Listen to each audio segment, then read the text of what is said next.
여러분 안녕하십니까. 전격 시사 고성국입니다. 오늘 정치권 최대 이슈는 윤석열 대통령과 국민의힘 한동훈 대표의 면담이 아닐까 싶습니다.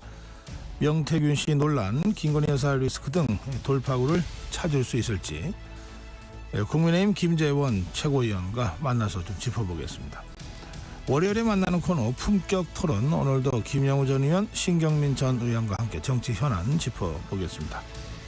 이번 한 주간 정치권 상황 예상해보는 위클리 정치, 그리고 국내외 스포츠 소식을 담은 스포츠 먼데이도 준비되어 있습니다. 10월 21일 월요일 정격 시사 출발합니다.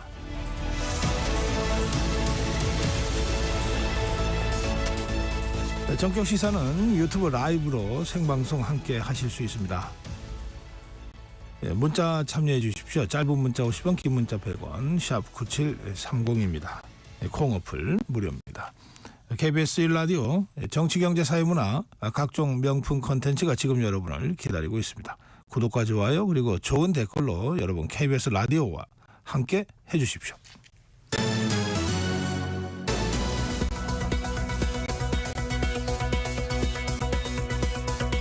네, 뉴스 브리핑입니다. 세계일보 이현미 기자입니다. 이 기자 어서 오세요. 안녕하세요. 네, 북한의 러시아 파병이 사실로 확인됐습니다. 한반도를 둘러싼 안보 지형이 급격하게 변할 수 있다, 이런 우려가 나오고 있죠. 네, 북한이 지상군을 파병한 건 1953년 한국전쟁 휴전 이후 처음인데요. 북러 관계가 혈맹으로 진전됐음을 의미한다는 평가가 나옵니다. 이번 파병이 한반도에 미칠 영향을 우리는 가장 주목하고 있는데, 러시아가 북한에 어떤 반대급부를 주느냐에 따라 한반도 안보 정세가 요동칠 수 있다는 관측이 나옵니다. 북러는 어느 한쪽이 전쟁 상태에 처하면 상대에게 군사적 원조를 제공하기로 이미 조약을 맺었는데요. 이게 행동으로 이번에 증명이 된 겁니다. 러시아가 북한에 안보 우산을 제공하면서 양측이 연합훈련을 하거나 러시아가 핵잠수함을 한반도에 보낼 가능성도 언급이 되는데요. 특히 우리가 레드라인으로 설정한 러시아의 첨단 군사 기술 이전이 이뤄질 경우 북러와 한미일의 대립구도가 더 심해질 것으로 보입니다. 네, 주말 사이에 북한병의 파병 사실을 뒷받침하는 구체적인 증거들이 나왔죠. 네, 미국 CNN은 어제 우크라이나 정부 보안센터로부터 입수한 자료를 공개했는데요. 이에 따르면 러시아가 북한 군인에게 러시아 군복을 제공하기 위해 신체 사이즈를 묻는 한글 설문지를 준비한 것으로 나타났습니다. 우리 국정원도 우리가 운영하는 인공위성으로 촬영한 사진을 배포했는데요. 러시아 함정이 북한 청진항에서 병력을 이송하는 모습이 담겨 있었습니다. 네, 국회에서는 규탄 결의안 추진되고요. 네, 국민의힘 추경호 원내대표는 어제 김정은 독재 정권의 야만적 행태를 규탄하는 국회 결의안 채택을 추진하겠다고 밝혔고요. 민주당도 지난 18일 북러 양국을 향한 결의안이 필요하다는 입장을 낸 바 있어 국정감사 이후 11월 본회의에서 처리될 것으로 전망됩니다. 네. 오늘 윤석열 대통령, 국민의힘 한동훈 대표 오후에 회동합니까? 네, 윤 대통령과 한 대표는 오늘 오후 4시 반에 정진석 비서실장과 함께 차담 형식으로 만납니다. 김여사 문제가 핵심 의제가 될 것으로 보이는데요. 윤 대통령이 한 대표가 요구한 김여사 관련 사항을 얼마나 수용하느냐가 관건으로 꼽힙니다. 한 대표는 지난 재보궐선거 이후 김여사의 대외 활동 중단과 대통령실 인적 쇄신, 김여사의 의혹을 규명하기 위해 협조하라고 요구한 바 있는데요. 그런데 국제무대에서 영부인 외교를 안 할 수가 없고, 한 대표가 요구한 김여사 라인 교체 문제도 대통령실에서 그런 라인이 없다고 반박한 만큼 이번 회동의 성과로 나오긴 사실상 어렵지 않느냐는 분석이 나옵니다. 그래서 의혹 규명 절차에 협조하라는 한 대표 요구에 대해 양측이 어떤 절충점을 찾을지가 핵심으로 꼽히는데요. 한 대표 측에선 야당이 김여사 특검법을 재발의한 만큼 윤 대통령이 적어도 특별감찰관을 임명해 김여사에 대한 내부 조사 절차를 밟고 그 결과를 국민에게 보고해야 한다는 의견도 나옵니다. 이번 회동의 성과 여부에 따라 여당이 단일 대우를 갖출지 분열이 더 심해질지가 판가름 날 것으로 보입니다. 네, 22대 국회가 국정감사를 그동안 진행해 왔는데 이제 국정감사도 반환점을 돌았습니다. 그런데 그 동안의 국정감사를 보면서 정책 국감이 실종됐다, 이런 지적이 나오고 있습니다. 네, 22대 국회 첫 국감은 김건희 여사와 이재명 대표의 리스크가 블랙홀처럼 다른 이슈를 집어삼키고 있습니다. 지난 7일부터 국감이 시작돼서 오늘로 딱 2주가 됐는데요. 지난 2주간 대부분의 상임위가 기승전 김건희, 기승전 이재명으로 흘러갔다는 지적이 나옵니다. 3주차도 마찬가지일 것으로 예상이 됐는데요. 민주당 강유정 원내대변인은 어제 브리핑에서 이번 국감을 통해 밝혀진 김 여사 관련 의혹이 30건을 넘는다며 민주당은 남은 기간에도 진실의 끝장을 밝히기에 온 힘을 다하겠다고 밝혔습니다. 국민의힘 추경호 원내대표는 이에 대해 지난 18일 국감 대책회의에서 이재명 대표에 대한 법원 선고가 임박해지자 민주당 의원들의 입법 폭주가 도를 넘고 있다고 비판했습니다. 당장 오늘 법사위에 김 여사의 공천개입 의혹과 함께 명태균 씨의 여론조사 조작 의혹을 제기한 강혜경 씨가 증인으로 출석하는데요. 추가 폭로가 나올 경우 여야 공방과 갈등이 폭발할 것으로 보입니다. 네. 네, 행안부가 공무직 직원 정년을 만 65세까지 연장하기로 했습니까? 네, 정년 연장은 고령화 사회의 주요 쟁점 중 하나인데요. 행안부는 2,300명 정도 되는 공무직 근로자의 정년을 만 60세에서 65세로 최근 올렸다고 어제 밝혔습니다. 공무직은 중앙부처나 지자체, 각 공공기관에서 일하는 민간 근로자를 말하는데요. 환경미화와 시설 관리를 담당하는 무기계약직 직원이 대부분입니다. 이번 조치가 미칠 파급력이 클 것이라는 전망이 나오는데요. 기초 지자체 단위에서 정년을 65세로 연장한 사례는 이미 있지만 행안부가 전체 공무직 정년을 연장한 건 의미가 좀 다르다는 겁니다. 전부처의 인력 운용을 담당하는 행안부가 정년을 연장하면 다른 부처에 있는 공무직들의 요구가 거세져 연쇄적으로 정년 연장이 확대될 가능성이 높아진다는 겁니다. 네. 일각에선 청년층 일자리를 뺏을 수 있다며 정년 연장에 반대하기도 하는데요. 정부는 저출생 고령화에 따른 노동력 부족과 퇴직 후 국민연금을 받을 때까지 소득이 없는 기간 문제를 해결하려면 정년 연장이 불가피하다고 보고 있습니다. 정부의 변화가 장기적으로 민간에 영향을 줄 수 있다는 점에서 이번 변화에 주목하는 분위기입니다. 네, 어제 인천에 있는 공장에서 큰 불이 났습니다. 근처에 있던 공장 30여 동이 불에 탔죠. 네, 어제 오전 8시 44분쯤 인천 서구에 있는 기계제조 공장에 불이 났는데요. 강한 바람을 타고 불길이 번지면서 근처에 있던 공장 30여 개가 불에 탔습니다. 검은 연기가 일대를 다 덮을 정도로 불길이 거셌는데요. 소방당국은 불이 난 지 2시간 정도 지났을 때 인근 대여섯 개 소방서에서 인력과 장비를 모두 동원하는 대응 2단계를 발령했습니다. 화재 발생 11시간 만에야 불이 완전히 꺼졌습니다. 다행히 인명 피해는 없었고요. 불이 인근 야산으로도 번졌지만 조기에 확산을 막으면서 산불로 확대되지는 않았습니다. 네. 구체적인 화재 원인은 아직 밝혀지지 않았는데요. 피해를 본 공장 관계자들은 모든 게 사라졌다며 막막함을 호소하고 있습니다. 네, 이스라엘이 팔레스타인 무장정파 하마스 수장을 암살한 이후에도 가자 지구에 대한 공습을 이어가고 있죠. 네, 이스라엘이 지난해 10월 가자 전쟁을 촉발했던 하마스 수장 시나르를 사살했다고 지난 17일 밝혔는데요. 시나르가 죽었으니 전쟁을 끝내자 이런 목소리가 이스라엘 내부에서도 나왔고 미국도 휴전을 촉구했습니다. 그러나 이스라엘은 휴전은커녕 지금 가자지구와 레바논에 대한 공격을 더 퍼붓고 있는데요. 어제 가자지구 북부에선 이스라엘의 공습으로 최소 87명이 사망했습니다. 헤즈볼라도 지난 19일 네타냐후 이스라엘 총리 저택을 드론으로 공격했는데 공습 당시 네타냐후 총리는 집에 없었다고 합니다. 지금 미국 바이든 정부가 힘을 쓰지 못하는 게 이번 사태에서 단적으로 드러나고 있는데요. 이스라엘 측은 네타냐후 총리가 최근 미국 공화당 후보인 트럼프 전 대통령과 통화한 사실을 공개하면서 우리는 국익에 따라 결정할 것이라고 밝혔습니다. 네. 전쟁을 계속 하겠다는 건데요. 트럼프 전 대통령은 그 통화에서 네타냐후 총리가 바이든의 조언을 들었다면 이스라엘이 지금과 같은 위치에 있지 못했을 것이라고 자신에게 말했다고 전했습니다. 미국 새 정부가 나설 때까진 중동의 포성은 계속될 것으로 보입니다. 네, 오늘 여기까지 듣겠습니다. 뉴스 브리핑 세계일보 이현미 기자였습니다. 감사합니다. 네, 전격 시사 듣고 계신 지금 시각 7시 30분을 향해 가고 있습니다. 전격시사 날씨 정보입니다. 오늘도 어제만큼이나 쌀쌀합니다. 현재 시각 기온 서울이 10.8도를 나타내고 있는데요. 그 밖에 강원도 철원은 6도, 경기도 파주 7.5도 등 일부 중부 내륙과 강원 내륙과 산지는 5도 안팎으로 춥게 느껴지고 있습니다. 출근길에는 두터운 외투를 챙겨 입으셔야겠습니다. 낮 기온은 서울과 대전, 강릉 20도, 전주 22도, 대구 19도, 부산 24도로 어제보다 1에서 7도가량 높아서 기온의 일교차가 크게 나겠습니다. 오늘은 전국이 흐린 가운데 남부지방에 비가 오겠습니다. 오전부터 제주도에 비가 시작돼 오후에는 남부지방으로 확대되겠고요. 특히 전남과 영남 지역은 시간당 20에서 30, 제주도는 시간당 30에서 50mm의 강하고 많은 비가 예상돼 주의를 하셔야겠습니다. 중부지방은 내일부터 비가 오겠는데요.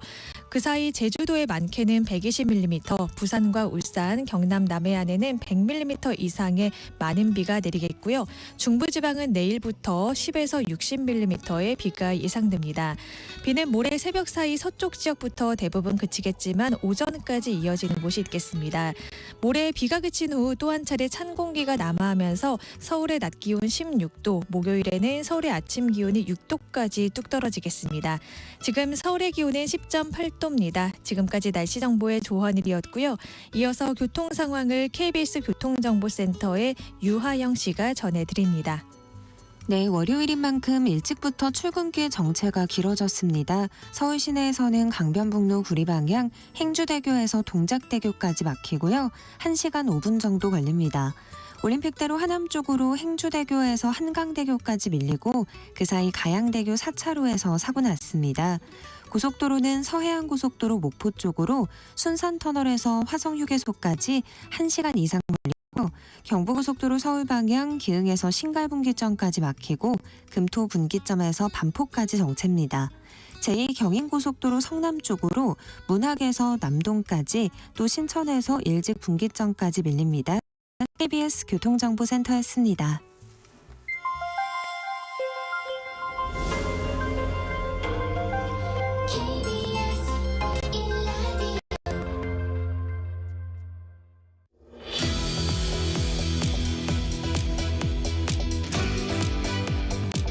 네, 국민의힘 김재현 최고위원 만나보겠습니다. 최고위원님 어서 오십시오. 안녕하세요. 예.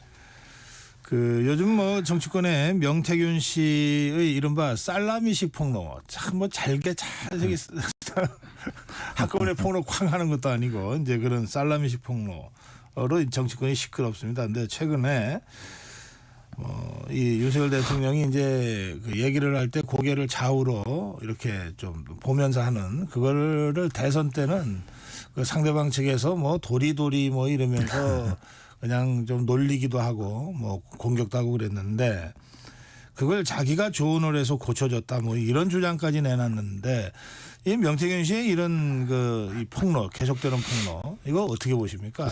사실 이게 폭로라고 할 것도 없고 네. 또 자신의 역할을 어느 정도 누구든 대선 캠프에 관여한 사람들이 좀 과장하는 성향은 있을 수 있죠. 근데 이게 너무 터무니없이 없으면 좀 이걸 거론하지 않을 수가 없는데요.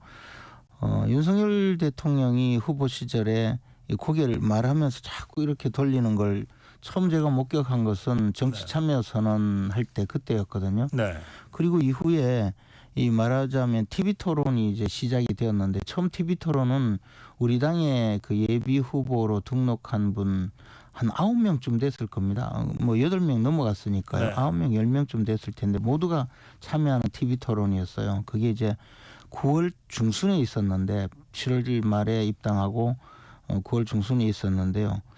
그때 이제 TV 토론 하면서 저한테 TV 토론 잘하니까 한번 와서 감독을 해달라고 했었거든요. 네. 그 처음 TV 토론 때부터 문제가 있었어요. 아. 근데 그때 스튜디오 하나를 빌려놓고 이제 역할 전부 다 해서 이제 그 질문 답변을 하는데 저한테도 협조 요청을 해서 가장 이제 독하게 질문한 사람 역할을 할 사람 후배를 하나 데리고 갔었죠. 들어가서 아주 그냥 들으면 벌쩍 뛸 그런 질문을 해라. 네.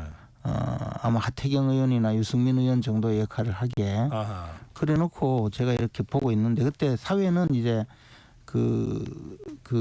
나중에 강원지사 출마했다가 김진태 의원한테 밀린 네. 그 시민사회 수석까지 지낸 모 씨가 이제 황상무 씨가 했군요. 씨가 아니 뭐 실명할 그런 황상무 씨가 사회를 보고 네. 뭐 당시에 캠프에서 일을 했으니까. 예, 그 역할 쭉 이제 하는데 제가 옆에서 보니까 후보가 답변을 하면서 고개를 심하게 돌리더라고요. 그때도. 예. 그래서 이게 이제 잘 보니까 카메라는 앞에 있고 사회자는 이쪽에 있고 그다음에 후보자는 일렬로 앉아요. 그 현장의 그 구도를 갖다 놓고 그대로 하는데 그래서 제가 계속 보고 있다가 고개를 안 돌리게 하는 방법은 결국은 한쪽에 시선을 고정해야 되는데 네. 이분은 이제 그 경험이 좀 적으니까 카메라도 봤다가 그다음에 사회자도 봤다가 그다음에 옆에 질문한 사람 봤다가 이걸 막 돌리고 있어서 자, 카메라를 응시하는 건 굉장히 힘들 테니까 사회자하고 사회자를. 예 그래서 사회자를 보고 이야기하고 이게 골프 칠 때 헤드업하면 공이 제대로 안 가지 않나 그러면서 사회자하고 대화하는 걸 훈련을 많이 시켰거든요. 네. 그래서 이제 TV 토론 첫 번째 TV 토론 가니까 초기에 한 10분 정도는 되던데 이게 뭐 저 한번 흐트러져 버리니까 또 원위치 않은 겁니다. 예. 그 TV 토론이 한 7, 8번, 9번쯤 된 것 같은데 갈 때마다 이제 그걸 반복해서 이야기하고 해서 나중에 점점 그 흐트러지는 시간이 조금 밀렸을 뿐이고 예. TV 토론이 거의 끝날 때까지도 이게 이 교정이 잘 안 됐었어요. 워낙 사실은. 오래된 습관이라 그랬던 습관이기도 하고 예. 이게 이렇게 해서 아하. 보통 TV 토론이나 이 카메라에 출연하는 경우에는 카메라를 의식하고 카메라가 시청자의 그 시선이잖아요. 그렇죠. 그래야 되는데 이제 그런 환경에 익숙하지 않으니까 계속 어색해서 그러는 것 같은데 그래서 여기 집중이라고 나중에 내용은 둘째치고 이거 고개 흔들면 신뢰가 떨어진다 하고 계속 이야기를 했었거든요. 예. 근데 명태균 씨가 무슨 저 기회가 있어서 한마디 했을 수는 있죠. 근데 뭐 손흥민 선수한테 와서 저기 골대가 저쪽이니까 저쪽 보고 세게 차라. 이래 한마디 해놓고는 내가 손흥민 선수 다 키웠다 이러면 그 가당키 나는 이야기입니까? 그리고 저 스스로도 윤 대통령이 후보 시절에 고개 돌리는 습관을 교정했다고 말씀드릴 수가 없거든요. 저도 처음 듣습니다. 네, 아니 최고 왜냐하면 의원님한테. 제가 다 교정하지 못했으니까 마지막까지도 예. 근데 요즘 이제 워낙 익숙하니까 저 습관이 된 것 같아요. 근데 저런 이야기를 하는 것 때문에 제가 뻥을 많이 친다. 그렇게 예. 생각을 하죠. 예, 그런가 하면은 뭐 하태경 전 의원 측에 홍준표 시장을 공격하라 뭐 자기가 그랬다 이런 주장도 내놨습니다. 근데 우리 저 김재현 최고위원은 그 당시에 클린 선거전략본부장 네. 그런 걸 맡고 있었습니까? 이게 네거티브 이런 거 좀 하지 말자고 했던 그런 근데 역할이었던 것 같아요. 사실 이제 이름은 뭐 클린 선거인데 그 이재명 후보 그 공격용 그 검증 자료를 총괄하고 있었고요. 우리 후보에 대한 이제 네거티브 대응이죠. 그래서 네거티브 이제 대응팀. 공격 방어의 역할을 팀을 한 100여 명 데리고 네. 전부 정리하고 있었기 때문에 당내 이런 싸움에 대해서는 아마 다른 쪽에서 대응을 했었을 텐데 이것은 TV 토론 할 때마다 이제 그 각 팀에서 자료도 제공하고 후보자가 우리가 공격할 소지가 있는 거는 전부 다 공격할 건수를 만들고 방어를 해야 될 경우에는 또 그걸 대비를 전부 하게 되죠. 근데 그때 이제 제가 맡았던 것은 뭐 대장동 사건 자료를 제공한다든지 뭐 이런 것이었고 한데 하태경 전 의원이 홍준표 시장을 공격하라고 명태균 씨가 이야기를 해서 하태경 의원이 공격할 분도 아니고 하태경이라는 분이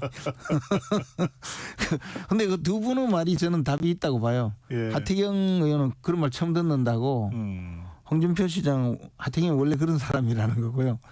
그러니까 이것도 제가 보기에는 그냥 그 손흥민 선수한테 볼 세게 차라 저 골대 쪽으로 세게 차면 골 들어간다 뭐 이런 말 한마디 해놓고 내가 저 손흥민 선수 내가 키웠다 뭐 이렇게 이야기하는 수준 아닌가. 아 그래요. 뭐 그런 것 그 아니겠습니까? 명태균 씨하고 뭐 설전도 벌이셨던 것 같은데요. 뭐 설전이라고 하려면 만나서 아, 삿대질이라도 해야 되는데 저는 한 번도 만나본 적도 없고 네. 그 명태균 씨가 저에게 전화를 와서 일방적으로 전화를 와서 여러 가지 이야기를 한 것 그리고 뭐 그에 대해서 제가 답변한 것 그게 유일한 거기 때문에 네. 특별한 내용은 없습니다. 저는 이번 사건이 나고 명태균 씨 이름도 처음 들었고요. 네. 네. 그런데 이제 이 당에서 그러니까 국민의힘 쪽에서나 대통령실 쪽에서는 이 명태균 씨가 자꾸 뭐 손흥민 선수한테 세게 꼴불을 향해서 차라는 수준의 얘기였든 네. 뭐든 네. 자꾸 뭘 이제 이 폭로성 인터뷰를 하고 그걸 또 여러 언론이 보도를 하니까 네. 근데 그 내용들이 뭐 당이나 대통령실 입장에서 볼 때 그 좋은 일은 아닐 거 아니에요. 그래서 상당히 곤혹스러운 분위기가 있는데 이게 무대응으로 하기에도 좀 그렇고 그렇다고 일일이 대응하자니 좀 그렇고 이 대응 자체가 좀 쉽지 않은 것 같습니다만 어떻게 보십니까? 그러니까 이제 저도 빨리 해결하는 것이 이분의 실체를 드러내고 빨리 해결하는 것이 가장 좋다고 판단을 했는데 네. 문제는 많은 분들이 느끼기에 엮이지 않고 싶은 분인 걸로 지금 보여져요. 좀 더 홍준표 시장도 고소하겠다고 하다가 뭐 그냥 포기하고 또 제가 아는 몇몇 분들은 좀 자극하지 말라고 부탁도 하는 그런 당내 저 최고위원님한테 당내 중진 의원님들도 계시고 한데 네.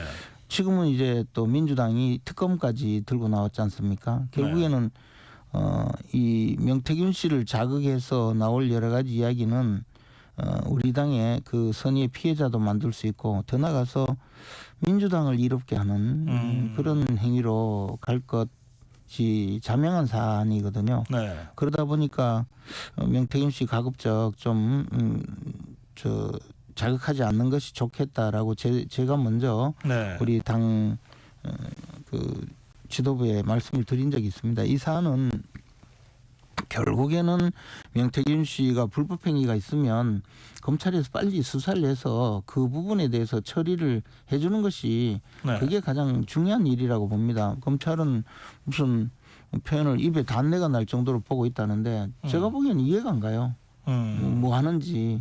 요즘 검사들은 단내가 그래 빨리 나는지 모르겠는데 빨리 이 사건에 대해서 시시비비를 가려주는 게 좋죠. 원래 출발한 것은 김영선 의원과 명태균 씨 그리고 지금 오늘 그 국정감사에 출석하는 강모 씨 이 사람들 사이에 금전거래 관계에서 시작된 사건이거든요. 수사 자체는 그거죠. 예, 그러면 그 수사부터 똑바로 했으면 그 다음 단계에 벌어지고 있는 일을 중에서 법적으로 문제가 있는 영역이 있고 그냥 혼자 떠드는 영역이 있지 않습니까? 네. 그래서 그걸 밝혀줘야 되는데 검찰은 제대로 수사를 하고 있지 않다고 봅니다. 아 그래요. 네.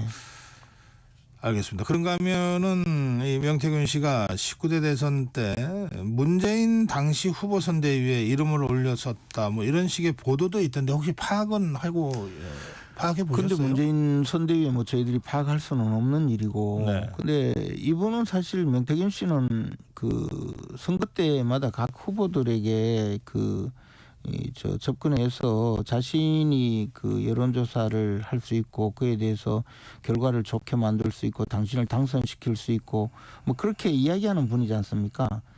이분이 무슨 이념이 있는 것도 아니고 무슨 정파가 있는 것도 아니고 뭐 쉽게 말하면 본인은 우리 당의 일반 당원으로 되어 있다는데 스스로 그것조차 내가 왜 당원이냐 할 정도지 않습니까?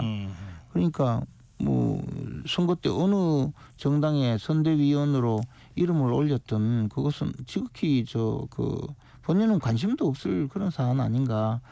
특별히 문재인 선대위에서 역할을 했다면 또 똑같은 사안이겠죠. 그래서 저는 이것이 중요한 것이 아니고 선거 때마다 후보들에게 일정한 수준의 이야기를 하는 분이기 때문에 지금 이야기도 굉장히 과장되어 있거나 또는 어떻게 보면 전체 우리 대통령 선거에 얼마나 많은 사람들이 얼마나 많은 노력을 하고 얼마나 역할 분담을 해서 조직적으로 움직이는지에 대한 아무런 생각이 없이 그냥 내가 한마디 해서 결과가 저래 됐으니까 내가 다 했다. 이런 정도 수준이 아닌가. 손흥민 선수가 지금 잘 뛰고 있잖아요. 그 내 한마디에 다 모든 것이 해결됐다고 생각할 그런 정도 수준이 아닌가 싶습니다. 예, 알겠습니다. 그건 모든 게 다 자기가 해결했다고 생각하잖아요. 예, 알겠습니다. 예. 뭐 역순인들이 가끔 저 동쪽으로 가면 좋은 일이 있을 거라 그러는데 어차피 선거 때 와서 당신 당선된다 이야기해 놓으면 예. 1, 2등한테 예, 이야기하면 확률은 50%. 확률은 50%입니다. 부채도사하고 똑같죠. 이렇게. 자, 오늘 여권으로서는 상당히 좀 그 신경 쓰이는 그런 날입니다. 윤석열 대통령과 한동훈 대표의 면담이 오후에 있습니다. 어떻게 예상하고 계십니까? 하여튼 우리 당에서 이제 이번 그 윤석열 대통령과 당 대표의 이른바 독대가 잘 이루어져서 이제 좀 갈등이 봉합되고 국민들의 걱정도 좀 덜게 하는 그런 만남이 됐으면 하는 바람입니다.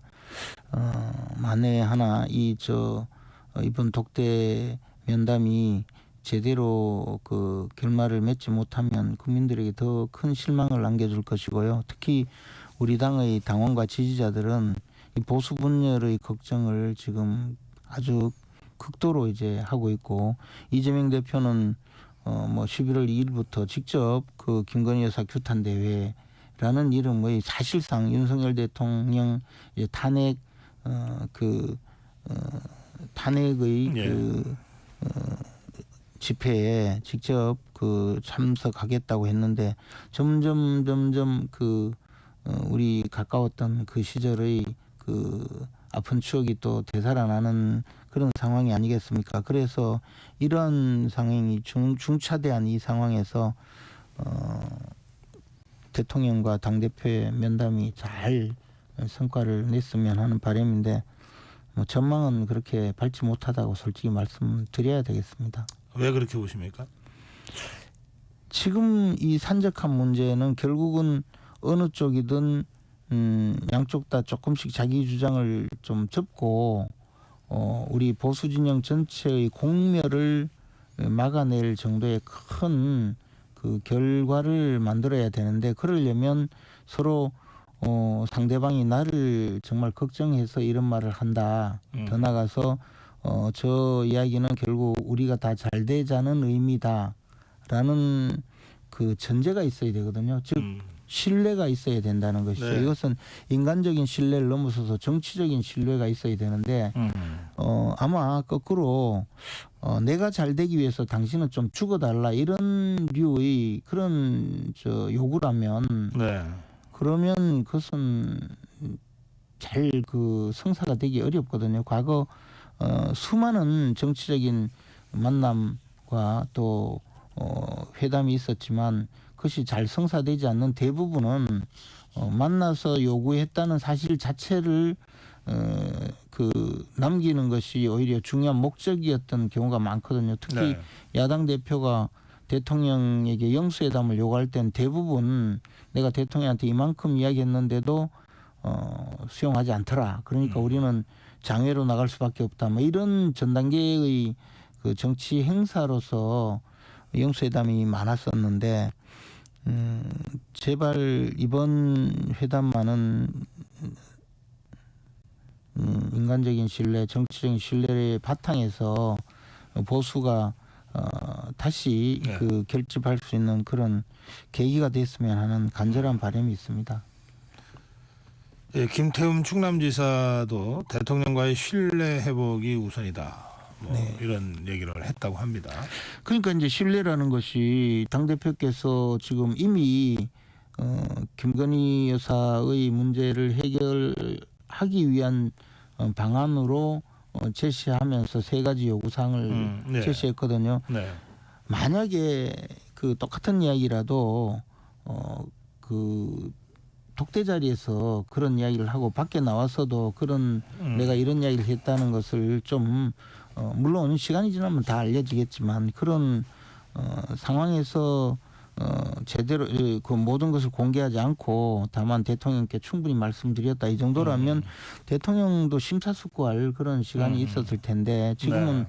지금 사실은 대통령이 어떤 답변을 할지 그것만 남아 있거든요. 아하. 이런 것은 사실 그 문제를 대통령이 해결할 수 있고 실제로 그런 방식을 받아들일 수 있었다면 지금쯤 벌써 뭐 면담하기 훨씬 전에 여러 가지 방법의 조치가 있었겠죠. 그런데 아직 말씀하신 대로 명태균 사태는 계속 진행 중이고 또 야당의 공세는 계속 진행 중이고 특검법은 이제 나올 것이고 이런 상황에서 어떤 조치를 쉽게 결론을 내리기 좀 어려울 가능성도 많거든요. 저는 예. 이렇기 때문에 이 회담의 내용이 과연 어떻게 결론이 날지 물론 뭐 지켜보고는 있어야 되겠지만 전망이 크게 밝지는 않다고 그렇군요. 생각합니다. 예. 지금 김재현 최고위원 말씀하신 그 김건희 여사 관련 세 가지 요구는 이미 한동훈 대표가 공개적으로 언론을 통해서 여러 차례 얘기를 했기 때문에 뭐 모르는 분들이 없겠습니다만 그래도 환기시켜드리면 김건희 여사의 대외 활동을 중단하라. 김건희 여사 관련된 대통령실의 인적 쇄신을 단행하라. 김건희 여사 관련된 의혹 규명에 적극 협조하라. 이겁니다.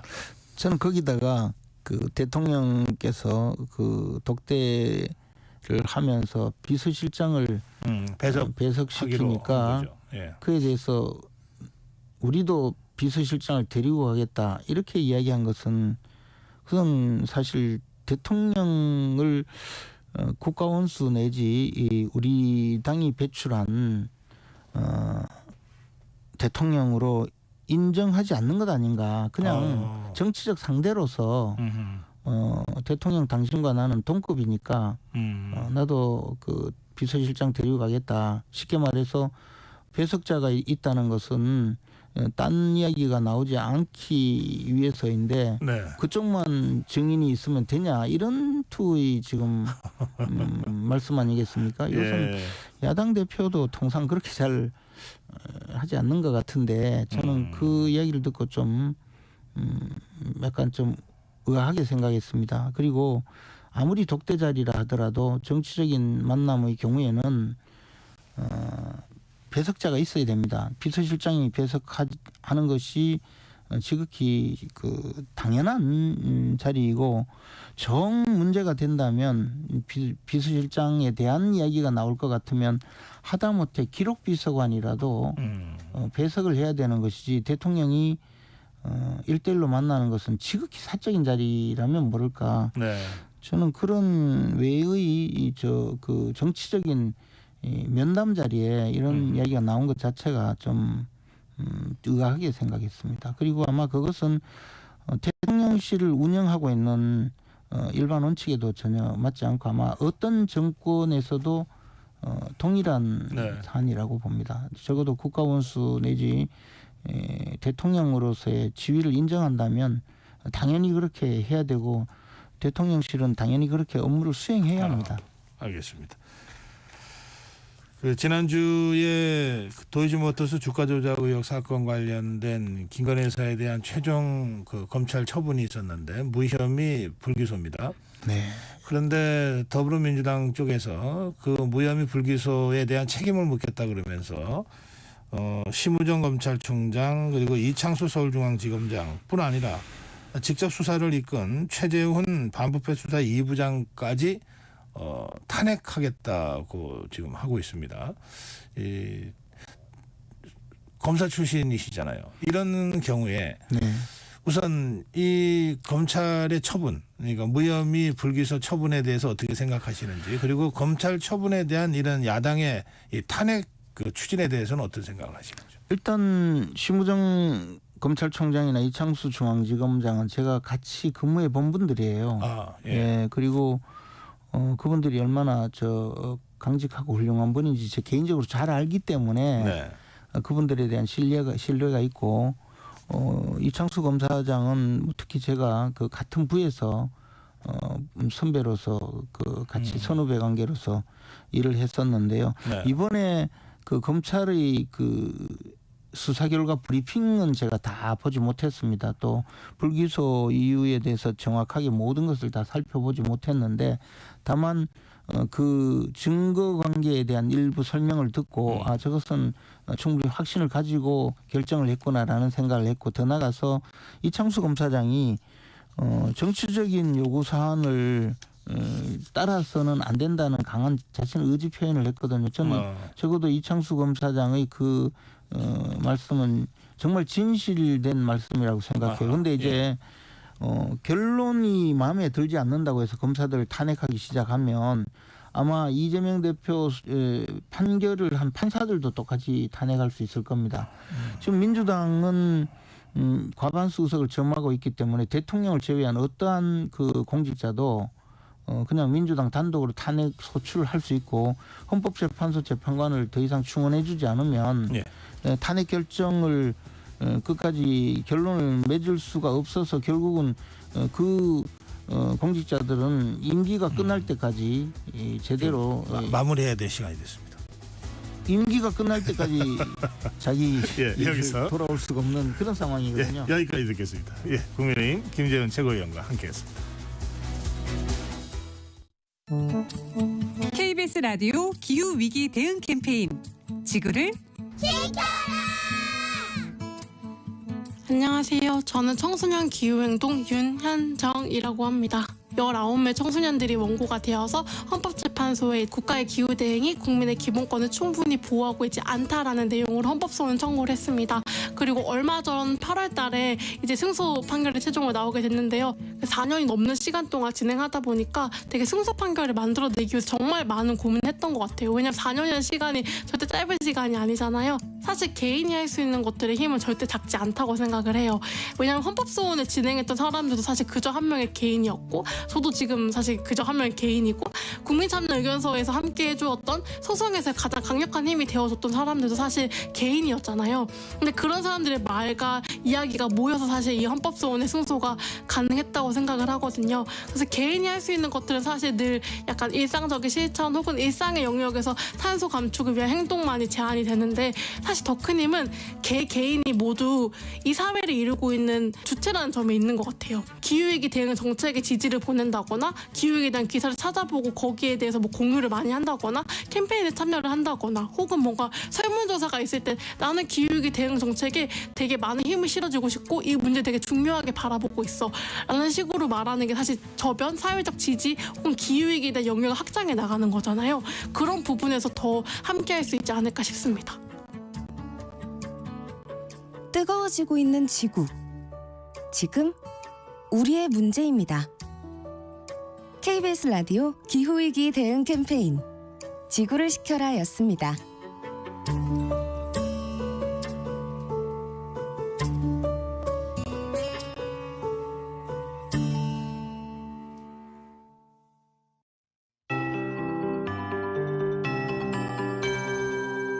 KBS 58분 날씨. 가을이 이제야 제자리를 되찾으면서 평년 이맘때 가을 추위가 나타나고 있습니다. 뒤늦게 찾아온 가을 추위라 더 춥게 느껴지실 것 같은데요. 오늘 아침도 어제만큼 쌀쌀해서 가을 외투를 챙겨 입으셔야겠습니다. 현재 기온 강원도 인제가 5.1도, 철원 6도, 전북 장수 6.7도, 경기도 파주 7.5도, 서울은 11.2도로 어제와 비슷하거나 조금 낮은 기온을 보이고 있습니다. 낮 기온은 서울과 대전, 강릉 20도, 전주 22도, 대구 19도, 부산 24도로 어제보다 1에서 7도가량 높아 아침과 낮의 기온차가 크게 나겠습니다. 오늘은 전국이 대체로 흐린 가운데 남부지방에 비가 오겠습니다. 오전부터 제주도에 비가 시작돼 오후부터는 남부지방으로 비가 확대되겠고요. 내일은 중부지방에도 비가 내리겠습니다. 비는 모레 오전까지 이어지겠는데요. 그 사이 제주도의 많은 곳은 120mm, 경남 남해안에도 100mm가 넘는 큰 비가 쏟아지겠고요. 전남 남해안은 80mm 이상, 그 밖에 전국에도 10에서 60mm의 비가 예상됩니다. 특히 전남과 충청과 영남 지역, 제주도는 시간당 30mm 이상의 집중호우가 예상돼 주의하셔야겠습니다. 모레 비가 그친 뒤에는 서울의 낮 기온 16도, 목요일에는 아침 기온 6도까지 뚝 떨어지겠습니다. 조하늘입니다.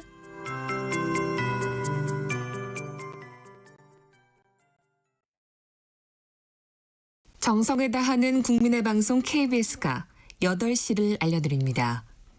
AM 711kHz, FM 97.3MHz, KBS 1라디오입니다. HLKA.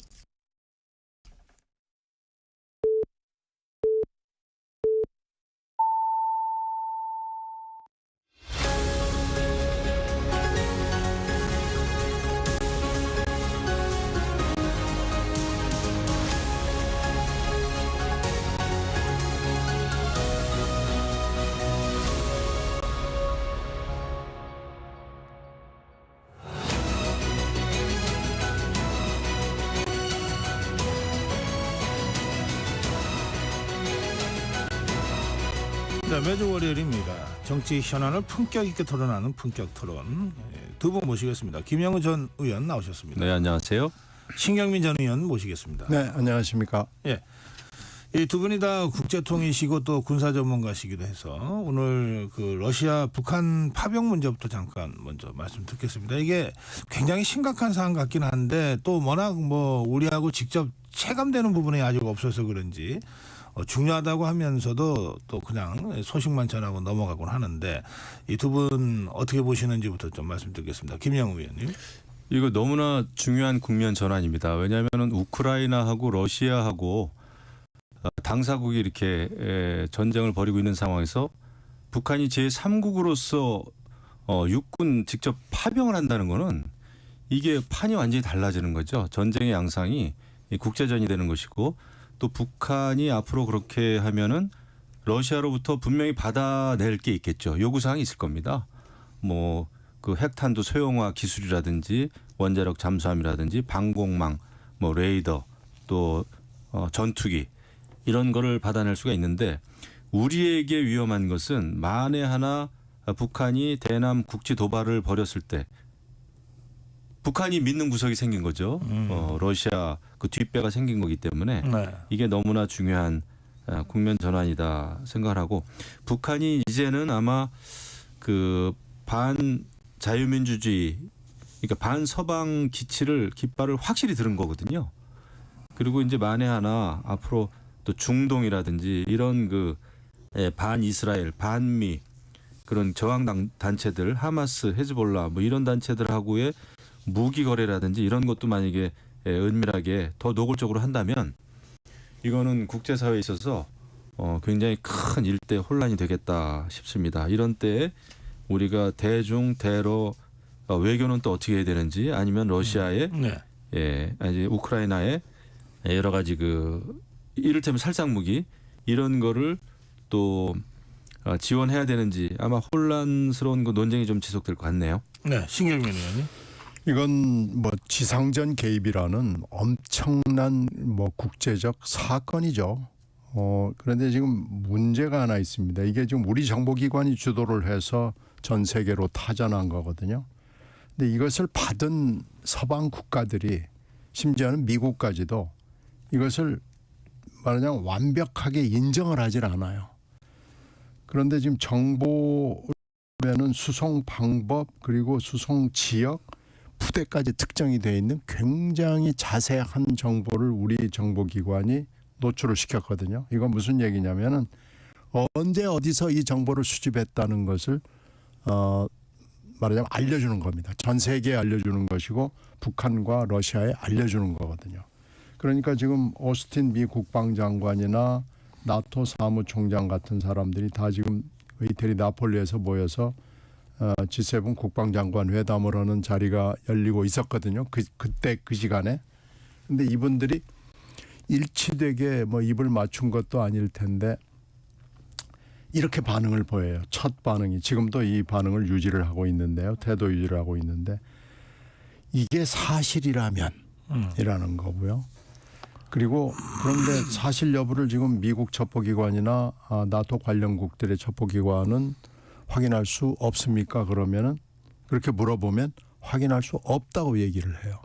그럼 이건 무슨 얘기냐면 우리 정보기관이 이것을 확인한 것이 일단은 맞고요. 그 소스는 맞고 이것을 미국과 다른 나라의 정보기관이 아직 확인할 수 있는 단계까지는 아니다. 그러니까 인포메이션은 맞는데 인텔리전스라고 볼 수는 없다라는 얘기를 하는 겁니다. 네. 그러니까 이게 엄청난 사태에서 지금 현재 우리와 정보를 교류하는 우방국들과 충분한 정보 검토를 하지 않고 우리 정보기관이 풀었다는 얘기거든요. 그러니까 이걸 빨리 해야 됩니다. 이걸 빨리 해서 가령 미국 정보기관이 우리가 확인을 해봤더니 사실이다. 이건 인텔리전스다. 첩보가 아니고 정보다라는 얘기를 해주는 것이 일단은 현재로서는 매우 중요한 얘기입니다. 그래서 이런 것들을 지금 거르지 않고 인포메이션과 인텔리전스의 경계에 있는 것을 확 풀어버린 것은 우리 정보기관 나름으로서는 해명을 해요. 우리 정보기관은 이게 너무나 중요한 사실이고 그 급진전을 하고 있기 때문에 풀지 않을 수가 없었다라고 얘기를 하지만 다른 나라의 특히 서방 미국의 정보기관들을 빨리 접촉을 해서 이 정보를 평가하는 작업을 먼저 해야 되는 것이 저는 중요하다고 봅니다. 예, 신경 의원님 말씀하신 부분과 관련해서는 근데 어떻게 보십니까? 이게 팩트인 거는 같죠? 팩트라고는 봐야 될 거예요. 근데 이제 인텔리전스와 인포메이션의 경계상에 있는 팩트 같아요. 예, 그래서 이제 그러니까 이것을 먼저 좀 협의와 합의를 해서 일치되게 얘기를 하는 것이 앞으로의 외교 국방 이걸 하기 위해서도 필요하고요. 정보 단계에서 일치된 목소리를 낼 수 있도록 우리 외교가 힘을 기울여야 됩니다. 네. 일단 이건 팩트다라고 하는 점을 전제로 해야 이게 토론이 좀 더 진전이 있을 것 같아서 제가 그렇게 여쭤본 거고요. 자, 그럴 경우에 이게 어떻게 되는 겁니까? 아까 김영우 의원 말씀 잠깐 나왔습니다만 이게 그 북러 그 군사조약에 근거해서 북한군 파병이 지금 이루어지고 있는 것 아닙니까? 네. 예, 그렇게 되면 우리 휴전선 인근에 이 국지적 분쟁이 있을 때 러시아군이 이 파병이라고 하는 형태로 한반도에 진군할 수 있게 되는 건가요? 그러니까 사실 북러 조약을 면밀하게 들여다 보면은 거기선 뭐 형식상으로는 외부로부터 이제 침략을 받았을 때 그 상대국을 지원해주게 돼 있는 겁니다. 그래서 이제 만약에 북한의 대남 도발이 너무나 명백하고 할 때는 그 명분 자체가 강하진 않아요. 근데 이번에도 사실 그 러시아에 북한이 파병되는 것은 우크라이나군이 이제 러시아 영토를 조금 더 들어갔거든요. 침범을 했거든요. 아마 그런 걸 가지고 러시아는 자기들이 침략받았다 막 이런 얘기를 좀 하는 것 같은데 작은 국지적인 도발에 러시아가 무슨 지상군을 투입한다든지 이런 거는 저는 현실화될 가능성은 굉장히 낮게 평가합니다. 하지만 북한이 가장 지금 갈급하게 필요한 거, 그러니까 핵무기 기술 고도화라든지 전투기라든지 방공망 레이라든지 이번에 또 무인기가 평양에 뜨면서 굉장히 북한이 당혹해하는 것 같단 말이에요. 그러니까 그런 거와 관련된 그 방공망 기술이라든지 그 다음에 이제 자원, 뭐 석유라든지 이런 거를 요구하지 않을까 생각을 하는데 장기적으로 봤을 때는 굉장히 불안한 요인이죠. 예를 들면은 북한의 급변 사태가 일어났다.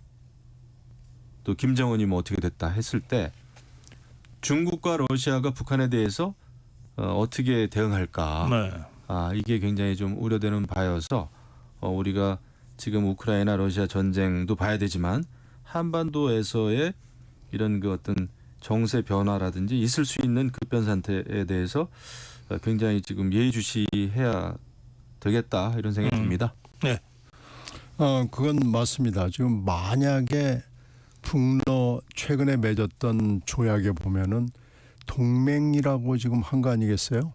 근데 이걸 우리가 지금 그 사태의 진전을 알고 있는 상황에서 만약에 러시아가 한반도 사태에 뭔가 관여를 하고 싶다 그러면은 충분한 근거가 될 수 있거든요. 그러니까 이런저런 여러 가지 사태의 진전을 종합해 볼 때 북한이 만약에 핑계를 잡아가지고 한반도에서 무슨 이상한 일을 일으키겠다고 생각을 한다 그러면은 러시아가 개입할 수 있는 충분한 여지는 있습니다. 따라서 이런 것들과 저런 것들을 다 이렇게 종합해서 보면은 한반도가 매우 뭐라 그럴까요? 아주 전 세계의 주목을 끌 수밖에 없는 상황으로 점점 들어가고 있다는 게 굉장히 우려스러운 상황이기 때문에 이때 우리 외교와 국방과 정보, 특히 이번에 이제 정보가 문제가 된 건데 정보는 결국 외교와 국방을 위한 어떤 전초전이 될 때가 굉장히 많거든요. 네. 그러니까 그런 점에서 봤을 때는 이런 정보 외교도 신경을 써야 된다라는 점이 부각이 됐습니다.